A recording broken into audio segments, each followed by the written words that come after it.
मराठा समाजाची लोकसंख्या 27% असल्याचा अहवाल सरकारला दिलेला आहे।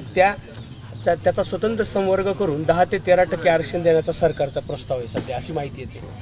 काय त्याने किती द्यावं याच्याशिवाय आमचं मत काय नाही आहे।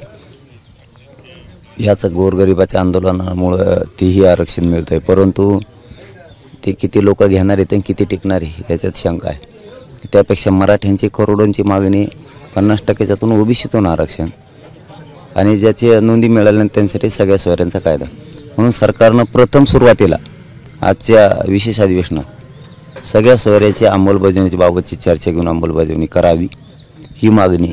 विनाकारण समाज एक मागतो आणि तुम्ही वेगळं देऊन समाजाचा रोष अंगावर घेऊ नका, नाराजी अंगावर घेऊ नका, कारण आमची मागणी सगळ्या सोयऱ्याची अंमलबजावणी करा।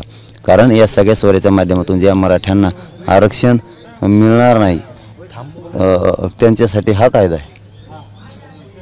10 ते 12% प्रमाणात आरक्षणाचा कायदा करण्यात येणार असल्याची सूत्रांची माहिती आहे। नाही ते कितीही करा, इथं 100-150 जणांसाठी तेवढेच लोक घेणार आहेत, दोघं तिघांची मागणी तेवढ्यासाठी करोड लोकांची मागणी सगळ्या सोयऱ्यांची अंमलबजावणी करा। विशेष अधिवेशनात त्याचा उपयोग करा। एका साध्या कामासाठी तुम्ही विशेष अधिवेशन बोलवत आहे आणि सगळ्या सोयऱ्यांच्या बाबतचा शब्दही घेत नाहीत, म्हणजे काय?